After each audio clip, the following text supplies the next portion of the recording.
15-year-old Danielle Locklear's body has been found, tied to cinder blocks, and dumped in this slow-moving river. Still just wondering who did it.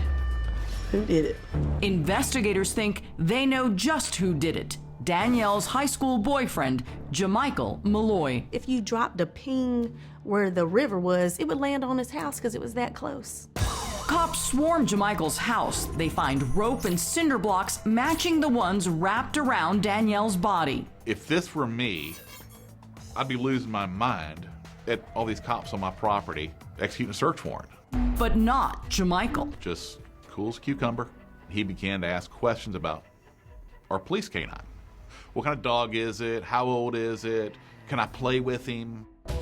But armed with physical evidence, Chief Servey knows it's time for cops to ask the questions to Jamichael and to his best friend, Dominic Locke. It would be a matter of time before we'd be putting handcuffs on Jamichael. Only then, under the heat of interrogation lights, does the cold-hearted truth emerge. It's going to give us an opportunity to show who you are and how things happen. Jamichael coldly relates how he broke up with Danielle for good at the creek. And we were fighting, and next thing I knew, she wasn't breathing. And I freaked out. His best friend Dominic Locke was just 70 yards away and tells investigators he was shocked when Jamichael came running up from the creek alone. After a while, he came back to me, and he told me she's dead. And I asked him what he's talking about, and he ran down there, and I ran after him, and she was just laying there on her stomach. Dominic says he was still in shock when Jamichael asked him to help with Danielle's body. He's like, she's dead, and she wasn't supposed to be out. We're both gonna get charged with murder. He was like, we need to get rid of the body. At that point, Dominic admits he helped Jamichael move Danielle up the creek bed. Jamichael took over from there. Put her in the car, went back home. That's when I got the cinder blocks and the rope, tied her up and put her in the river. Jamichael claims he freaked because Danielle lied and told him she was pregnant. To scare him to what? To stay with her? I think to get his attention. I can't say that she wanted him to stay with her other than that these were teenagers coming to the end of a relationship. And a baby just wasn't in Jamichael's plans. It was a very cold interview. Jamichael didn't show any emotion until he began speaking about his potential career in the military was now ruined.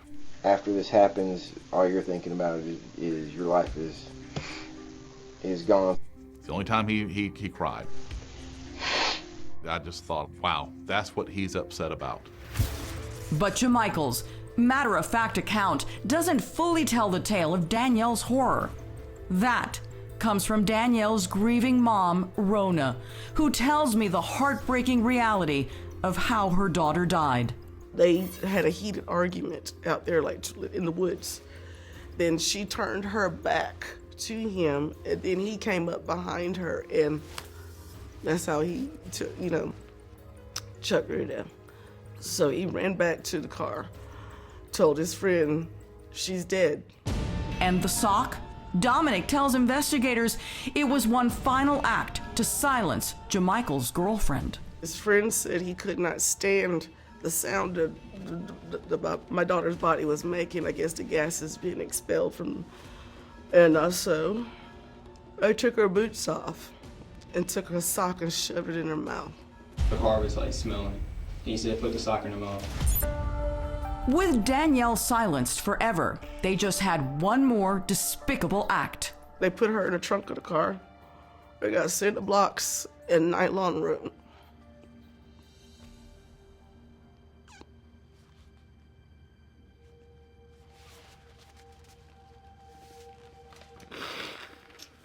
I am so sorry. I'm sorry. I am so sorry.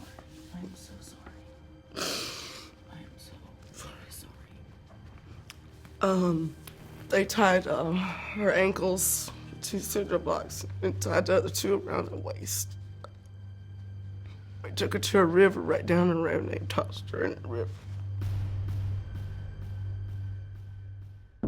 Jamichael Malloy pleads guilty to murder in the second degree. Dominic for his role in dumping Danielle's body, accessory to murder. So what was Dominic's role in all of this? collateral damage. It's a horrible story. He knew exactly what he did was wrong. He knew why it was wrong. He knew it was wrong when he was doing it. And that's why he accepted the plea that he did.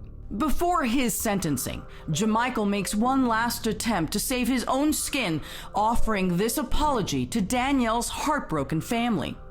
I know there's nothing I can do there or I can say that's going to bring her back. I do want to apologize for the actions that I've made. No, sorry doesn't cut it. Sorry doesn't cut it. Jamichael gets a maximum of 25 years in prison. I hope that he rots in jail. He doesn't deserve to live. His friend Dominic Locke, 6 years behind bars, while Danielle's mother will spend the rest of her life haunted by her daughter's savage murder. You know, a lot of people, they'll ask me, how do you get over it? You don't. You just move on. Locklear's mother says her daughter's killer has sent her several letters from prison. Most of them remain unopened. She calls them garbage. Jamichael Malloy will be eligible for parole when he's 43 years old. I'm Chris Hansen. If you like this story, make sure you tune in every day to Crime Watch Daily.